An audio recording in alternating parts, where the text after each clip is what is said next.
Imaginez un ange brillant, mais un ange déchu, s'enfuyant du ciel où il vient de perdre une grande bataille et traversant les galaxies à toute allure.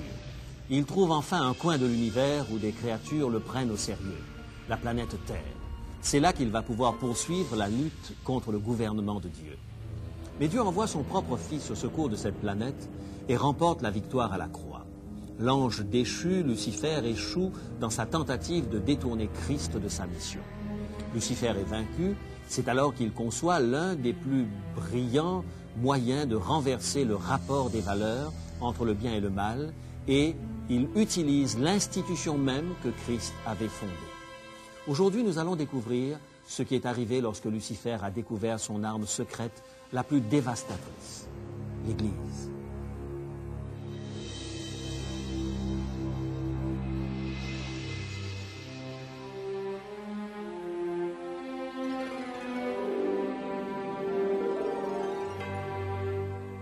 Il est écrit, je suis José Élysée et je vous propose la solution à vos besoins les plus profonds, Jésus-Christ. Pour faire suite à notre série La guerre des anges, notre message d'aujourd'hui s'intitule L'arme secrète de Lucifer. Claude de Praete a passé 5 longs jours en prison avant de connaître les accusations qui pesaient contre lui. Ce jeune homme pensa beaucoup à son épouse et ses enfants, qui eux ne savaient pas s'ils le reverraient vivant. Finalement, le matin du 6e jour, le geôlier ouvrit la cellule de Claude et le conduisit à une salle d'interrogatoire. 3 juges s'assirent solennellement sur des fauteuils à haut dossier. Le greffier attendait, plume et papier en main, pour consigner les déclarations du prisonnier. L'huissier de la cour commença l'interrogatoire. Il demanda à Claude son nom, son lieu de naissance et l'endroit où il demeurait. Puis, chose étonnante, ils poursuivirent en essayant de découvrir les opinions de Claude sur une multitude de questions religieuses complexes. Ils voulaient savoir de quelle église il était membre, qui fréquentait cette église. Ils voulurent savoir s'il avait reçu un autre baptême que celui administré à sa naissance. C'était le genre de conversation qui ont cours dans les salons feutrés autour d'une tasse de thé et des biscuits secs. Une conversation théologique entre personnes érudites. Pas d'allusion à un crime quelconque, un vol, une agression ou un meurtre. Personne ne l'accusa même de troubler la paix publique. Pourtant, il était bel et bien prisonnier. Ces hommes en face de lui, de vrais juges, et il jouait sa tête. Quand Claude essaya d'éluder les questions se rapportant aux autres membres de son Église, l'huissier lui demanda d'un air mécontent. « Agissez-vous ainsi pour ne causer de tort à personne ?» Claude répondit par ces paroles empreintes de peur. « Oui, monsieur l'huissier, car nous savons bien que notre tête est mise à prix. » Fait incroyable, Claude et ses amis, croyants, étaient menacés de mort à cause de leurs opinions religieuses. Ils avaient le malheur d'être anabaptistes, à une époque où l'Église officielle désapprouvait fortement cette secte. Ces juges n'étaient pas des fous. C'étaient des hommes d'Église sérieux qui croyaient défendre la foi véritable et protéger le troupeau des fidèles, des loups ravisseurs déguisés en brebis. Cet interrogatoire s'est passé en 1556 dans la ville de Gand, dans l'actuelle Belgique. Ce n'était pas une erreur judiciaire, ni un fait inhabituel. Cela faisait partie d'une longue tradition consistant à imposer la foi et à punir les hérétiques. Tradition bien établie, aussi tragique que cela puisse paraître dans l'Église chrétienne. Comment les chrétiens se sont-ils mis dans la tête que c'était une façon de servir Dieu que de brûler les hérétiques? Pour comprendre la longue et douloureuse histoire de la persécution religieuse, il nous faut comprendre la guerre des anges, ce long conflit entre Christ et Satan. Nous devons élargir notre perspective. Dans une émission précédente, nous avons vu comment Christ à la croix a remporté une grande victoire sur son adversaire, Lucifer, l'ange déchu qui est devenu Satan. Jésus a montré jusqu'où Dieu était prêt à aller pour aimer et pardonner. La cruauté et l'instinct destructeur de Satan ont été dénoncés. Christ a fondé son Église, ce corps de croyants chargé de répandre son amour et sa grâce dans le monde. Satan semblait complètement vaincu. Manipulation et coercition avaient échoué. Christ avait rendu libres les êtres humains par l'Évangile. L'Église commençait à bouleverser le monde. L'objectif primordial de Satan était de détruire cette Église. Le livre de l'Apocalypse nous le présente en termes très clairs. Au chapitre 12, il présente Satan comme un grand dragon ou un serpent qui essaie de noyer l'Église dans une marée de persécution. Satan a utilisé la cruauté des empereurs païens à Rome pour tenter d'écraser l'Église primitive. Que de chrétiens brûlés sur des bûchers ou dévorés par les lions dans le Colisée. Mais comme l'histoire en fait état, le sang des martyrs a servi de semence pour l'Église. Les croyants continuaient à se multiplier. Alors Satan a mis en place, c'est le cas de le dire, le plan le plus diabolique qui soit. Et si l'Église elle-même devenait la persécutrice des fidèles croyants? Une telle idée nous choque aujourd'hui. Mais comment Satan allait-il s'y prendre pour arriver à ses fins? Ce fut la puissance même de l'Église qui donna à Satan le moyen de réaliser ses plans. Au Moyen Âge, l'Église acquit l'autorité absolue. Se plaçant en protecteur de l'Église, les chefs de la chrétienté voulurent imposer la doctrine officielle qu'ils sont considérés comme la seule valable. Tout autre enseignement devenait hérétique et devait être balayé, même s'il fallait utiliser la violence. Dans sa vision qui couvre l'histoire de l'Église, Jean a vu par avance la triste tournure des événements et il pointe du doigt la puissance qui est derrière. Au chapitre 12 et le verset 13 du livre de l'Apocalypse, il nous est dit ceci. Apocalypse, chapitre 12 et le verset 13. Quand le dragon vit qu'il avait été précipité sur la terre, il poursuivit la femme qui avait enfanté l'enfant mâle. Le dragon représente Satan. C'est lui, Lucifer, l'ange qui s'est révolté contre Dieu et qui fut précipité du ciel sur la terre. La femme représente la véritable Église de Christ, les véritables croyants. Et c'est Satan qui les persécute. C'est lui qui, dans les coulisses, transforme l'autorité religieuse en oppression religieuse.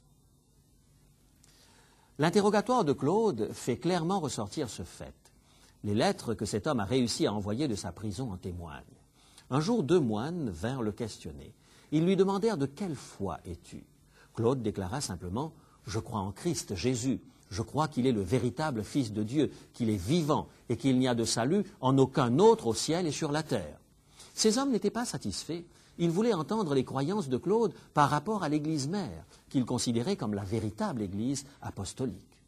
Alors Claude leur demanda « Les apôtres ont-ils persécuté et développé l'Église avec le feu et l'épée comme vous le faites ?» Ils ne purent répondre de manière satisfaisante, car la pire mesure que le Nouveau Testament préconise contre les hérétiques est celle-ci, évitez-les et ne vous mêlez pas à eux. On est loin de l'idée de les envoyer au bûcher.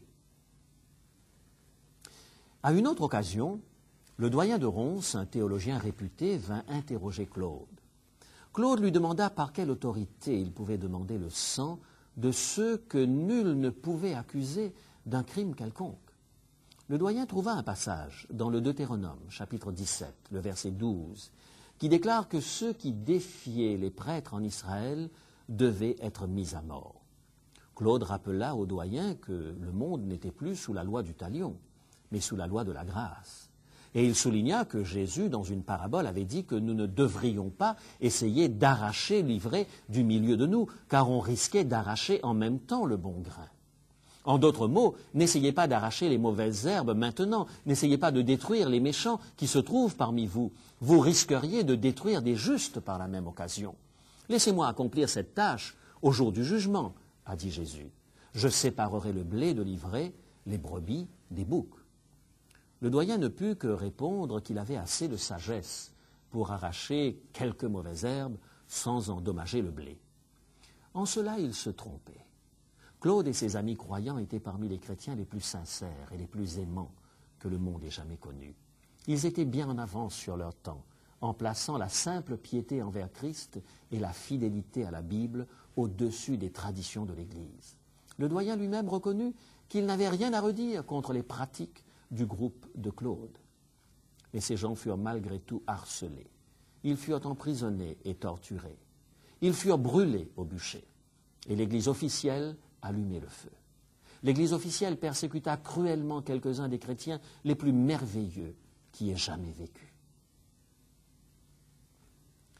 Mes amis, je crois qu'il y a un mauvais ange derrière cette folie. Un instigateur de cette longue persécution religieuse du Moyen Âge. Il est l'inspirateur de l'intolérance religieuse qui perdure de nos jours. C'est sa façon de faire la guerre à l'Église et au véritable peuple de Dieu. c'est son moyen de coercition. J'aimerais que vous puissiez comprendre clairement où se trouvent les limites du grand conflit entre le bien et le mal. J'aimerais que vous compreniez les enjeux. Parce qu'il peut arriver que dans notre zèle à combattre le mal, nous nous retrouvions du côté de l'ennemi, du côté de la force et de la coercition. S'il est un héritage que Claude de Prête et ses amis nous ont laissé dans cette prison de la ville de Gand, c'est le simple témoignage de leur foi et de leur attachement à Christ. Ils ont exposé systématiquement ce qu'ils croyaient être la vérité, en espérant qu'elle triompherait et finirait par convaincre. C'est de cette façon que l'Église progresse, en partageant la vérité, en mettant en lumière les Écritures, en portant témoignage. Parler de ce que Christ a fait pour eux, de ce qu'ils ont découvert dans la parole de Dieu, persuader les autres d'accepter l'Évangile, c'est là le projet de Dieu. C'est ainsi que triomphe la vérité. Mais ce n'est pas la méthode de Satan. C'est l'autre force à l'œuvre dans notre monde, qui oblige les gens à croire selon la ligne officielle. Elle tente de contraindre les gens. La stratégie de Satan fait appel à quelque chose qui est au cœur même de la nature humaine, le besoin d'exercer un contrôle sur les autres. C'est l'un de nos défauts mortels. Nous nous sentons obligés de contrôler les autres pour obtenir ce que nous voulons. Nous leur refusons le droit à la différence. Nous considérons de notre devoir de les redresser, de les contraindre à voir la lumière avec nos lunettes. Mes amis, laissez-moi vous dire quelque chose. Il n'est pas difficile de transformer en persécuteur quelqu'un chez qui le besoin de contrôler les autres est fort. Donnez à un tel individu la puissance et l'autorité et vous en faites un vrai tyran. Ces juges qui interrogèrent Claude, ces juges qui prononcèrent sa sentence de mort, ne sont pas différents de certains d'entre nous qui forçons les gens à voir à notre manière, qui imposons nos croyances aux autres. Remettons-nous en question. Nous pouvons penser que nous combattons pour Dieu, que nous sommes des champions de la lumière et de la vérité. Mais comment combattons-nous? Rendons-nous simplement témoignage de ce que Dieu a fait pour nous? Ou essayons-nous de manipuler les autres? Nous pouvons commencer la bataille du bon côté, mais finir la guerre du mauvais côté. Nous pouvons nous retrouver du côté de la force et de la coercition. Satan est en guerre contre l'Église depuis longtemps et, triste à dire, certains de ses plus fidèles alliés ont été des gens d'Église. Au Moyen Âge, des gens qui possédaient cette disposition à contrôler les autres ont tué des milliers de croyants. Ils ont envoyé au bûcher des milliers de chrétiens dont le seul crime était de ne pas être au diapason de l'Église officielle. Le critère d'authenticité n'était plus la fidélité au message de la Bible, mais l'ancienneté. Claude de Prête dut y faire face en prison.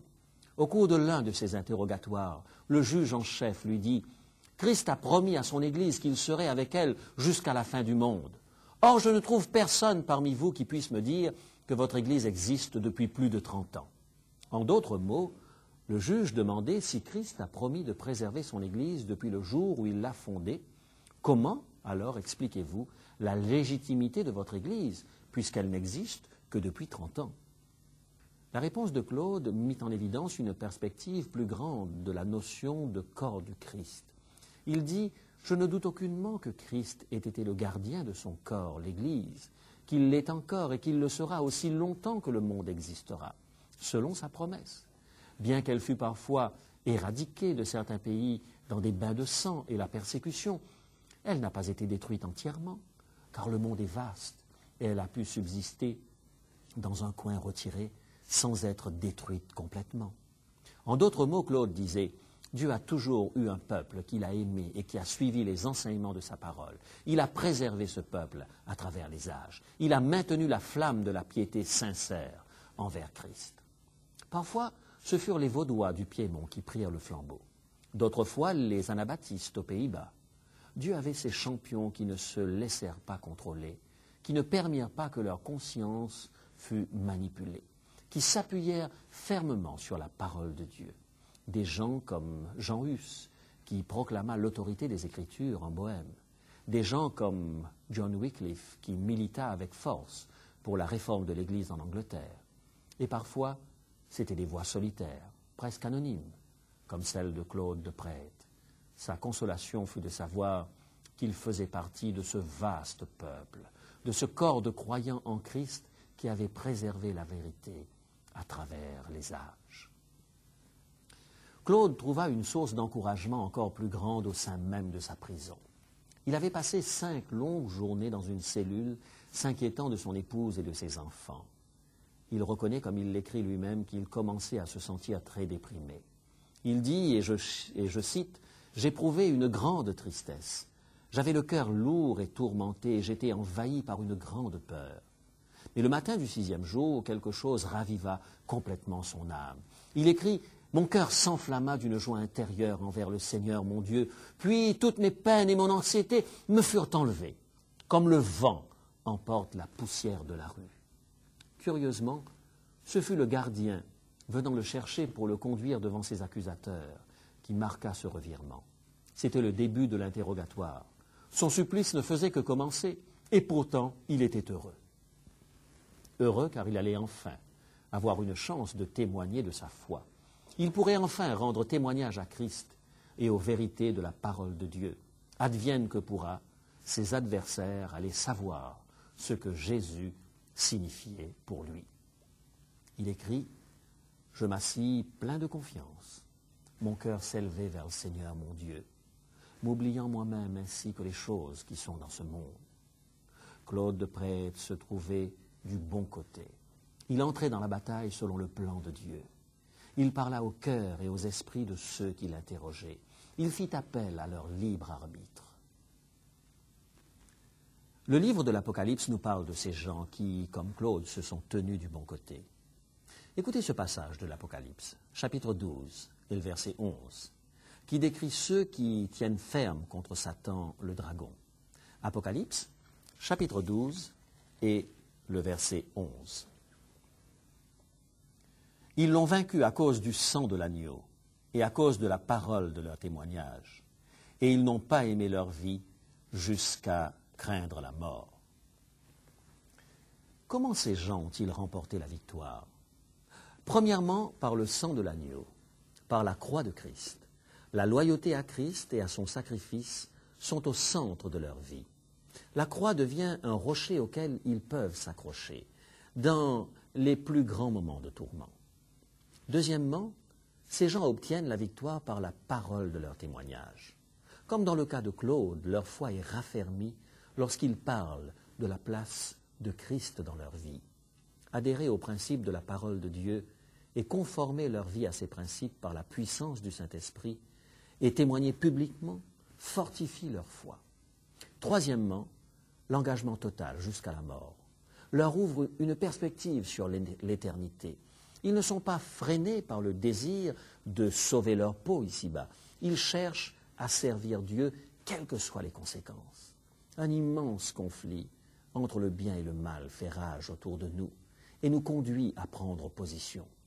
L'Apocalypse nous révèle que dans ce grand conflit entre le bien et le mal, dont l'une des conséquences au Moyen-Âge a été le principe de l'union de l'Église et de l'État, renaîtra de ses cendres au temps de la fin. D'un côté, ceux qui essayent de contrôler et de soumettre toute conscience. De l'autre, ceux qui s'appuient simplement sur la parole de Dieu. Ils aiment Jésus, ils sont engagés envers lui et ils rendent témoignage de ce que Dieu a fait dans leur vie. Il y a la voie de l'amour et la voie de la coercition. Il y a la voie de la loyauté et la voie de la pression. Il y a la voie de l'engagement à Jésus et celle de l'acceptation d'une autorité venant des hommes. Où vous tiendrez-vous? Serez-vous du côté de Jésus? Vous appuierez-vous sur la Bible? Tiendrez-vous ferme pour la vérité? C'est ainsi que nous persuadons des hommes et des femmes. C'est ainsi que nous allumons l'une après l'autre des chandelles dans ce monde de ténèbres. De quel côté vous tiendrez-vous? Placerez-vous Dieu ou l'ennemi de Dieu au centre? Resterez-vous fidèle à votre conscience ou céderez-vous à la pression de la foule? Préférerez-vous la popularité à l'intégrité? Et un jour, très bientôt, nous nous retrouverons soit du côté de Dieu et de l'amour chrétien, soit du côté de Lucifer et de la cruauté. Un jour, notre choix scellera notre destinée. Laissons Dieu régner dans nos vies. Ne tentons pas de contrôler la vie de ceux qui nous entourent, mais permettons à Dieu de prendre le contrôle de nos vies. Il est temps de nous abandonner nous-mêmes. Faisons le premier pas maintenant pour nous assurer que nous combattons du bon côté, de la bonne manière, tandis que nous prions. Tendre Père, merci d'avoir préservé un groupe de fidèles croyants à travers les âges. Merci de nous donner le privilège d'unir nos voix aux leurs. Nous voulons témoigner de la vérité, parler de ta justice et de ton amour. Donne-nous d'apporter au monde le sel qui vient de toi. Rends-nous capables de témoigner auprès des autres parce que tu nous as touchés. Au nom de Jésus. Amen.